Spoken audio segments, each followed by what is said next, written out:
페르시아의 왕 큐로스, 한국말로 고레스라고 번역해서 쓰는데, 그 왕 때 그 땅에서 풀려난 사람들이 있었습니다. 그들에게는 한 가지 사명이 있었는데, 그것은 성전을 재건하는 것이었습니다. 바벨론으로 포로로 끌려갔다가 처음에 귀국한 사람은 42,360명에 종이 7,337명, 노래하는 남자가 200명이었다고 합니다. 아이들과 또 여자분들을 포함하면 좀 더 많은 수가 되겠습니다. 돌아왔을 때 그 땅에 남아있던 유대인들과 이미 정착민이 된 사마리아 사람들이 살고 있었습니다.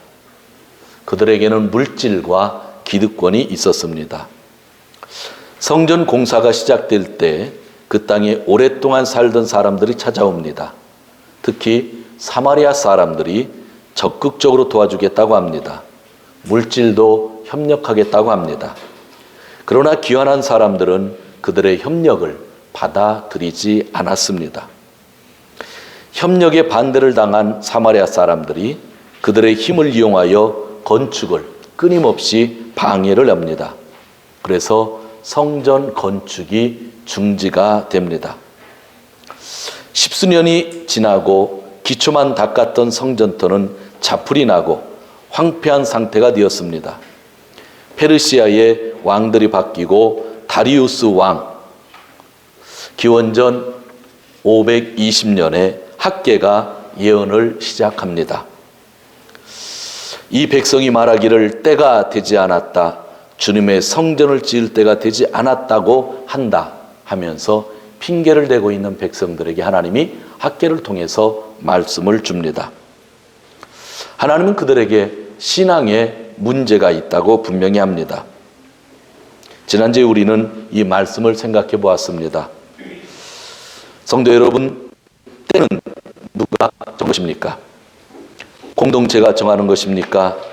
아니면 하나님이 정하시는 것입니까? 성경은 분명히 전하고 있습니다. 그 때라고 하는 것은 총독이 정하는 것도 아니고 대제사장이 정하는 것도 아니고 백성들이 정하는 것도 아니고 오직 하나님이 정하는 것이었습니다. 그래서 그 때가 아니라라고 하는 말을 그 아무도 할 수가 없는 겁니다. 왜냐하면 그 때는 하나님이 정하신 것이었기 때문입니다. 학개가 이렇게 예언을 시작했는데, 학개가 예언을 시작하고 2달이 지나서 또한 예언자가 예언을 하기 시작합니다. 그것이 오늘 본문에 나오는 스가랴 선지자가 예언을 하는 겁니다. 거의 동시적으로 예언을 한 거죠. 하나님께서 말씀하신다, 돌아와라. 그러면 하나님이 돌아가신다, 말씀하신다. 그렇게 말씀을 전하기 시작합니다.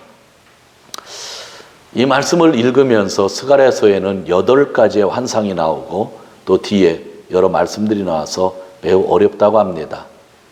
그렇지만 몇 번 읽다 보면 중심적인 내용만을 우리가 추릴 수가 있습니다.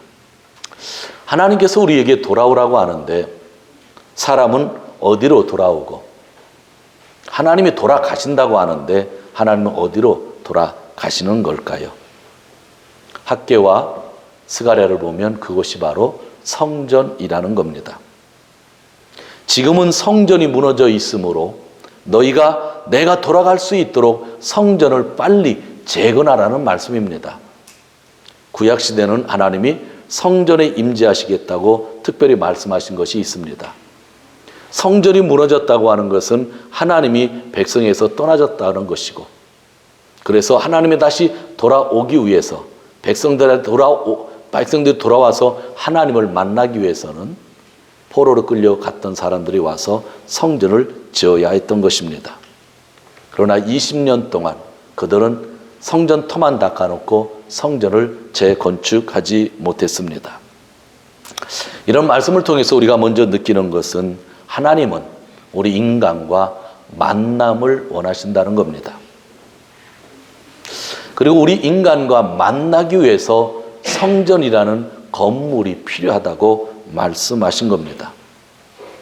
그리고 그 성전에서 예배를 통하여 하나님이 우리를 만나 주시는 겁니다. 지금 귀환한 사람들에게 가장 큰 문제는 그 만남의 장소가 없다는 겁니다. 20여 년 전에 성전터를 닦았지만 아직도 장소가 완성되어지지 않았습니다. 그래서 학개가 독려를 하고 또 두 달 후에 스가랴가 동시적으로 그 성전을 완성해야 된다고 말씀하고 있는 겁니다. 하나님은 너희 조상들이 나 하나님을 떠나서 죄를 지었기 때문에 그 장소가 파괴되게 했는데 너희는 나에게로 돌아오라고 하는 겁니다. 즉 성전을 지으라는 말씀입니다. 환상이 많아서 되게 어렵습니다. 저도 지난주에 이 스가랴서를 3번 읽고 아마 3번 이상 읽은 것 같아요. 또 중간중간 봤으니까. 환상들이 많아가지고 어려움을 겪었습니다. 환상 하나하나를 가지고 해석하시는 분들도 많은데 오늘은 전체적인 의미로서 여러분들에게 환상의 내용을 증거하려고 합니다. 환상을 통하여 하나님은 먼저 백성들에게 말씀하시기를 내가 자비를 가지고 돌아간다 말씀하셨습니다. 예전에 성전이 파괴된 것은 하나님이 떠나신 것은 화가 나서 떠나신 겁니다. 그런데 환상 처음을 통해서 하나님은 내가 긍휼을 가지고 자비를 가지고 돌아간다 하시는 겁니다. 그것이 굿뉴스죠. 복음입니다. 그리고 또 하나 남유다와 북이스라엘을 멸망시킨 네 뿔이 있는데 그 네 제국이 있는데 그 제국 강대국을 내가 제거하겠다고 하나님이 말씀해 주셨습니다. 하나님이 사랑으로 찾아오시고 그동안 못살게 굴었던 그 강대국을 하나님이 제거해 주신다고 환상을 통해서 말씀하셨죠. 20여 년 전 그들에게 리더가 있었습니다. 대제사장으로는 아론의 계통을 이어받은 여호수아가 있었고 총독으로서는 다윗 왕의 계통을 계속 이어받은 스룹바벨이라는 사람이 그들의 리더였습니다. 성전 재건축을 하려고 하였지만 중단되었죠. 그러면 여러분들 어떻게 했어요? 20여 년 전에 스룹바벨이라는 총독과 대제사장 여호수아가 야 재건하자. 그래서 우리가 포로의 땅에서 여기에 왔다. 힘을 내자 하고 성전터를 닦았는데 사마리아 사람들 그 지역에 살던 정착민의 방해에 의해서 중지가 돼서 20년이 지나면 그 리더십은 과연 어떠했을까요? 학개를 읽으면서 스가랴를 읽으면서 여호수아와 스룹바벨에 대한 하나님의 말씀이 많이 있는 것은 왜 그럴까요? 이미 리더십이 땅에 떨어진 겁니다. 20년 전 방해꾼이 있어서 성전들을 닫다가 그만두었지만 결국은 리더십에 대한 도전이 되는 거죠. 백성들은 대제사장 여호수아를 신뢰하지 않지요. 성전이 없으니 그 일도 할 수 없을 뿐더러 스룹바벨 왕의 혈통을 가지고 있다 한다 할지라도 이미 페르시아 왕의 총독이기 때문에 또 그런 일을 하다 그만두었기 때문에 완전히 땅에 떨어져 있죠. 그 땅에 떨어져 있는 모습을 환상을 통해서 하나님은 보여주시죠. 하늘나라에 누가 있어요? 여호수아가 있는데 사탄이 하나님에게 고발하고 있는 장면이 환상에 있습니다. 즉 사람들이 리더에 대해서 잘못한 일에 대해서 계속 고발하고 있었죠. 그때 하나님이 말씀하십니다. 더 이상 고발하지 말라고 하고 고발자로 물리치는 거죠. 리더십이 떨어졌지만 그것을 문제 삼지 말라고 하면서 여호수아의 죄의 옷, 죄진 것을 전부 깨끗이 제거해 주시고 스룹바벨을 다시 리더로서 세우시며 힘이 아니라 너의 능이 아니라 하나님의 영으로서 일을 할 수 있다 하면서 스룹바벨에게 성령을 부어주시는 거죠. 그것이 환상 속에 나오는 겁니다. 그러니까 하나님은 다시 20년 후에 이 성전을 재건축할 때에 스룹바벨을 통해서 여호수아를 통해서 하시겠고 여호수아의 모든 죄를 없애주시고 스룹바벨에게 하나님의 영을 주시면서 사시는 모습이 이 스가랴서에 나오고 있는 겁니다. 환상이 끝난 다음에 하나님은 왜 예전에 너희가 포로로 끌려갔는지, 이 성전이 멸망했는지 그 이유를 말씀해 주십니다. 그리고 나서 8장에서 하나님은 또 강조합니다. 나는 예루살렘으로 돌아간다. 그리고 거기서 살 것이다. 그러니 힘을 내어 지어라. 하나님이 말씀해 주시니까 성전을 다시 짓는 거예요. 내가 다시 돌아간다는 거예요. 그리고 거기에서 내가 살겠다고 하나님이 명령하시는 거죠. 말씀하시는 거죠. 그러니까 사람들은 하나님을 다시 받아들이기 위해서, 하나님과 만나기 위해서 성전을 짓기 시작합니다. 그리고 12장, 13장, 14장은 이 말씀이 성전 건축으로만 끝나지 아니하고 미래의 메시아에 대한 말씀, 미래의 새 예루살렘에 대한 말씀까지 연결됨을 우리에게 알려주고 있습니다. 귀한 교훈이죠. 지금의 문제를 해결해서 지금의 문제가 해결되면 이것으로 끝나는 것이 아니라 지금의 문제에 집중하면 하나님은 새로운 것을 우리에게 주시겠다고 하는, 즉 새로운 것을 주시는 하나님이라는 거죠. 내가 지금 열정적으로 살면 하나님은 우리에게 새로운 것을 약속해 주신다는 거죠.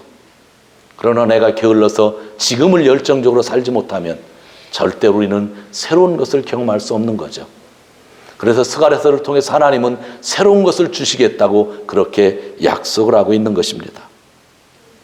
이런 내용으로 전개된 것이 스가랴서입니다. 오늘 내용을 여러분들이 기억하시고 혹시 다시 기억하고 싶으면 설교를 한 번 더 들으시고 스가랴서를 읽어보시기 바랍니다. 아마 8가지 환상도 그렇게 어렵지 않게 넘어가실 수 있으실 것입니다. 저는 이 8장까지 읽고 전체를 읽으면서 한 4가지로 요약을 했습니다. 하나님은 우리를 만나기를 원하신다는 겁니다. 하나님은. 그래서 뭐가 필요하다고요? 만남의 장소가 필요한 겁니다. 여러분 누구랑 약속할 때 어떤 장소에서 약속을 하지 구체적으로 정하잖아요. 거기서 만나는 거잖아요. 똑같이 하나님도 우리를 만나기 위해서 만남의 장소가 필요했던 거죠. 백성이 하나님과 만나기 위해서 만남의 장소를 만드는데 장애물이 있었어요. 근데 하나님은 그 장애물을 제거해 주신다고 말씀하신 거죠. 그리고 20년 전에 실패한 리더가 있는데 하나님은 그들을 다시 세우시고 계셨습니다. 유명한 구절, 사람의 힘으로 권력으로 되지 아니하고 하나님의 영으로만 된다고 하면서 스룹바벨을 세워주셨습니다. 그리고 4번째, 지금 만남의 장소를 만들지만 그 장소는 일시적인 것으로 끝나는 것이 아니라 가까운 미래를 예언하고 있었죠. 새로운 메시아가 오신다고 하는 말씀과 새 예루살렘을 전하고 있는 모습이 또한 뒷부분에 나오고 있는 겁니다. 하나하나가 새로운 말씀입니다. 저는 이 말씀을 가지고 오늘 한 가지만 정리하려고 하는 겁니다. 지금 이 시간에 스가랴서를 읽고 지금 2500년이 지난 이 시간에 우리에게 있어서 만남의 장소는 무엇이냐고 하는 것입니다. 그 옛날의 성전, 제1성전, 솔로몬의 성전은 흔적이 없습니다. 제2성전, 학개와 스가랴가 동료에서 세운 스룹바벨 성전, 그것이 완성은 되었지만 그 성전이 지금도 없습니다. 그러나 지금을 사는 우리에게는 성전이 있는데 바로 예수님이 친히 성전이 되어 주셨습니다. 우리 교회는 예수님을 머리로 하여 지체로서 존재하고 있습니다. 그러기에 이 교회에 성령이 계시는 겁니다. 성령이 계시기 때문에 우리가 이 자리에서 예배를 하는 것입니다. 이전에는 성전을 만들어야만 하나님이 돌아가신다고 말씀하셨습니다. 그러나 이제는 교회에 하나님의 영이 임재하신다고 성경을 통해서 말씀하시는 겁니다. 하나님은 1성전에서 지금 우리에게 만나기를 원하는 것이 아니고 제2성전, 오늘 말씀이 나오는 스룹바벨 성전에서 만나기를 원하시는 것이 아니고 하나님은 지금 성전이신 예수 그리스도 안에서 그 지체로서 있는 교회 공동체에서 우리를 만나기를 원하고 계시는 것입니다. 그러므로 교회에서 예수님을 의지하여 온전한 예배를 드리면 드릴수록 그 자리에서 우리는 하나님과 만남을 경험하는 것입니다. 예수님은 우리가 하나님과 만날 수 있도록 우리의 모든 죄를 제거해 주셨습니다. 그러므로 예수님을 통하여 예배에 집중해야 합니다. 예수님이 이 세상에서 최고의 예배를 드리셨기에 우리는 반드시 예수님과 함께 예배를 드려야 됩니다. 수요예배 시간에 레위기를 올 한 해 계속 보고 있는데 성경 중에서 제일 어려운 부분, 읽기 힘든 부분이 레위기라고 합니다. 레위기의 1장에서 7장까지는 5가지의 제사가 나옵니다. 하나님께 드리는 제사로서의 5가지인데 제일 먼저가 번제, 야키츠쿠스 사사게모노입니다. 두 번째가 소제, 고쿠모츠노 사사게모노. 세 번째가 화목제, 와카이노 사사게모노. 네 번째가 속제제, 키오메노 사사게모노. 다섯 번째가 속건제, 바이쇼노 사사게모노입니다. 이것을 하나님께 드리는 겁니다. 그런데 예수님은 십자가 위에서 모든 것을 드렸죠. 번제를 드리셨죠. 예수님은 십자가 위에서 곡식제물, 감사의 제물을 드리셨죠. 감사하면서 십자가로 나아가셨잖아요. 예수님 십자가 위에서 화해의 제물을 드리셨죠. 하나님과 우리를 화해시키시고 사람과 사람 관계를 화해시켜 주셨죠. 예수님 십자가 위에서 속죄 제물을 드리셨죠. 모든 죄를 감당하셨죠. 그리고 배상 제물을 드리셨죠. 십자가 위에서 내 죄 대신에 죽으셨죠. 레위기는 예배에 대한 책인데 예수님은 레위기에 나오는 모든 제사를 십자가 위에서 피를 흘림으로 죽으심으로 드렸다고 한다면 예수님의 십자가는 단순히 내 죄를 사해 주셨구나 감사하는 수준으로 머무는 것이 아니라 이 세상에서 가장 완벽한 예배, 최고의 예배를 예수님이 드리셨다고 하는 거죠. 자기를 드림으로. 오늘 우리는 그 예수님에 의해서 공동체가 생겨났고 예수님은 이 공동체의 머리라고 말씀하시고 우리를 지체라고 하셨죠. 그래서 교회는 바로 예수님의 몸을 의미하는 거죠. 그렇다고 한다면 우리가 하나님을 만나기 위해서 어디에 있어야 될까? 그것은 바로 교회 공동체입니다. 지금 여기 홀을 쓰고 있지만 이것은 양복회관이 주인이고 양복회관의 건물 안에 있는 홀이고 교회는 이 자리에 앉으신 여러분이 교회입니다. 이 홀에 하나님이 계시는 게 아니라 우리 본부에 하나님이 계시는 게 아니라 하나님은 교회 안에 계신다고 하는 거고 이 교회에서 예배를 드려야 되는 거예요. 그것이 학개와 스가랴서를 읽으면서 우리에게 주어진 거죠. 우리는 건물을 거룩하게 할 수가 없어요. 하나님께 예배드리는 건물이니까 깨끗하게 해야 되죠. 당연하죠.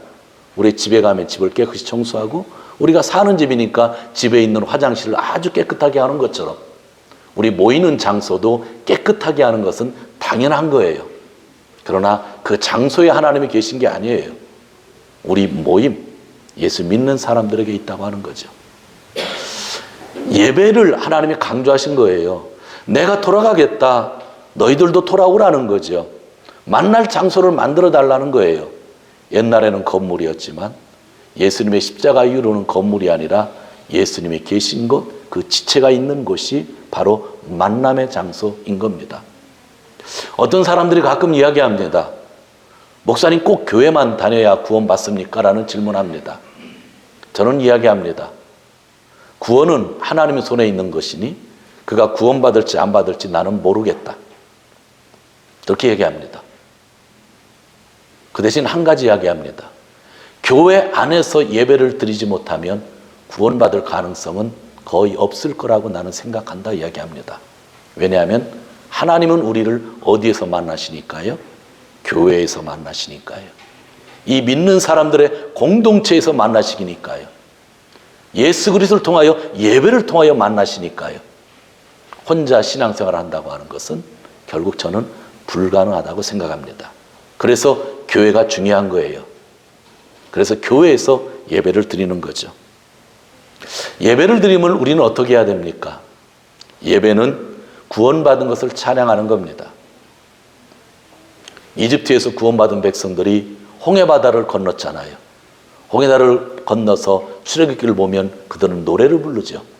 모세가 노래를 부르고 미리암이 노래를 부르고 백성들이 모두 노래를 부르죠. 찬양이잖아요. 오늘 이 자리에서 여러분이 예배를 드린다고 하는 것은 여러분이 예수를 통해서 구원을 받았기 때문에 주님을 찬양하는 거예요. 조금 전에 서서 찬양을 했지만 바로 그거예요. 내가 구원받았기 때문에 내가 서서 주님을 높여드립니다. 찬양을 하는 거예요. 10분이든 20분이든 30분이든 계속 찬양하는 거예요. 그리고 예배는요, 하나님께 드리는 거예요. 번제를 드리는 거예요. 소제를 드리는 거예요. 화목제를 드리는 거예요.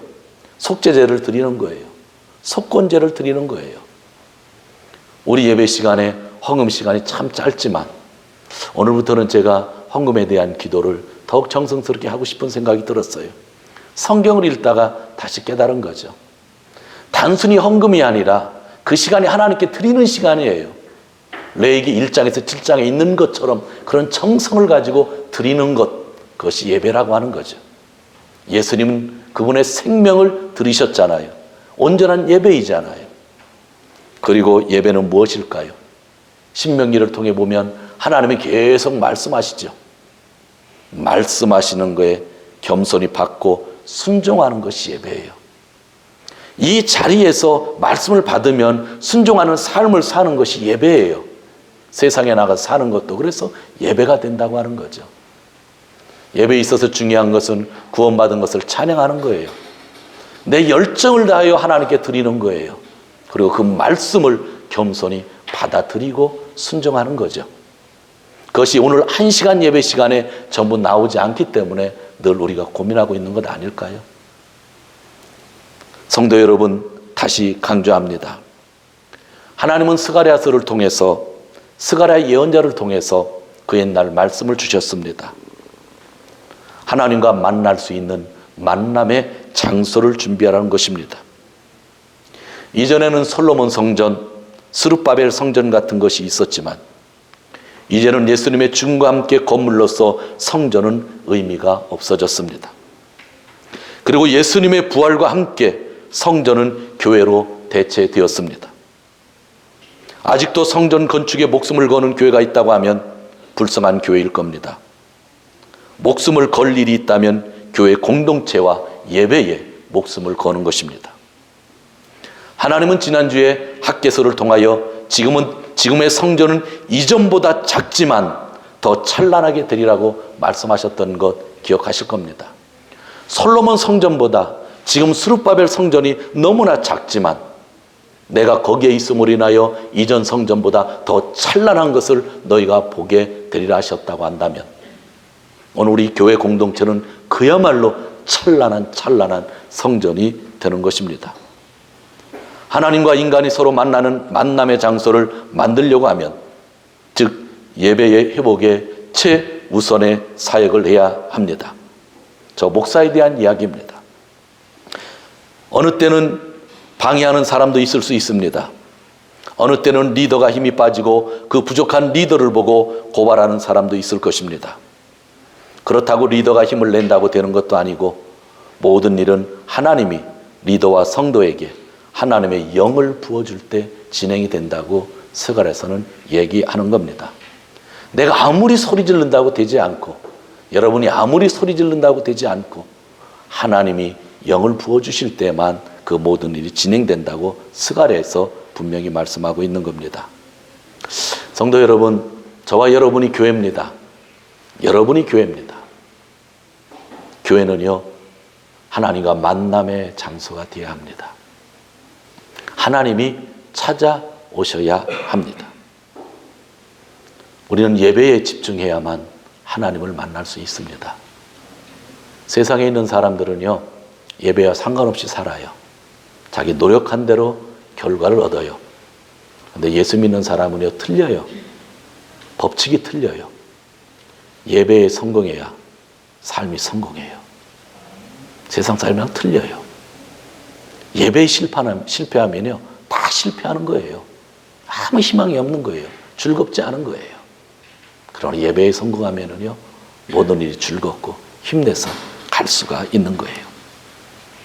성도 여러분, 스가랴서의 마지막을 좀 전에 얘기했지만 예배에 우리를 초청하시면서 하나님은 메시아를 보내주시겠다고 하고 그 후에 500년 후에 메시아 예수 그리스도가 오셨죠.